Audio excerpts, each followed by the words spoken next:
Hey guys, Professor Bill, Comic Book University, and Harley Quinn, issue number 57. I'm reading this because enough people told me it was good, the conversation between Batman and Harley Quinn. Alright, I'll give that to you. Anyway, let's get started on this, alright? So we got writer Sam Humphries, artist John Timms, colors by Alex Sinclair, and letters David Sharp. Cover by Gilliam March and Arif Priento, and the variant cover by Frank Chow. Harley Quinn was created by Paul Dini and Bruce Timm. So it seems that the only place where Batman can actually beat up on Harley is in a Harley Quinn comic book. That's strange. If, no disrespect, I'm just being silly, but if Tom King were writing this book, oh no, man. What's his face? Batman would have been pressed up against railroad tracks, tied up and hog-tied with a little apple in his mouth. What do you call it? Now, this was cool. Besides the battle, besides the fight, the obvious idea that freaking Harley's just, you got in a good hit against him. That's cool. But Batman's been hit before by a whole of a lot bigger, stronger, and tougher than Harley Quinn, and still stood back up too. So, yeah, he pretty much handles her. And then he's accusing her of putting a body in the morgue with a big old smiley face on it as a way to frame the Joker. Now that's interesting because she's saying that she didn't do it, and she clearly didn't do it because because of what happens at the end, you can tell. And they're saying that these two are going to wind up teaming up. I'm talking about Batman and Harley. So that's cool. I kind of look forward to seeing that.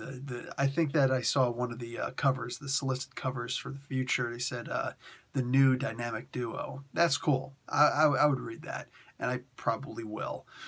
What do you call it? All of this, mind you, Harley's just having, I don't know about the worst day ever, but she's having a really crappy day because she goes to visit her mom who's in the hospital. The people are saying, you're wanted in 12 countries for murder and blah, blah, blah. And, we don't want your kind here. And it's interesting.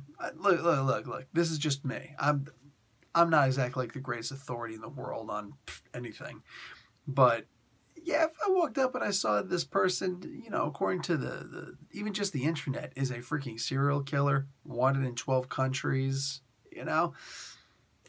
used to hang with a Joker, I'm probably thinking I'm not going to say anything. I'm just going to call the police, but like, help?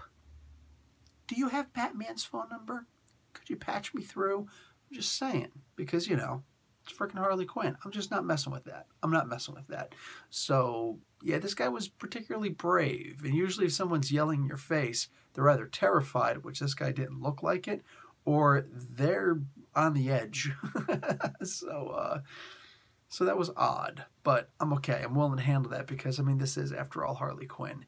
And she is written, in my opinion, she's written like Deadpool light, which is actually not such a bad thing. It's not a bad thing at all. But I don't know how else you would write her as a good guy, right? But I am interested if you guys do have any Harley Quinn books out there where she isn't written like Deadpool light as a hero, and she's still being good, or at least not as a villain. Anyway, this was a fun comic book. I don't think this was great, but it does open the doors for something new.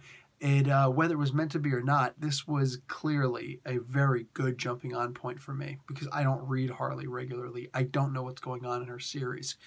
So I didn't need to know anything to jump into this except that it was a pretty good comic. So in case you didn't know, it was a pretty good comic. Maybe you should consider, jump right in. Professor Bill, Comic Book University. Class dismissed.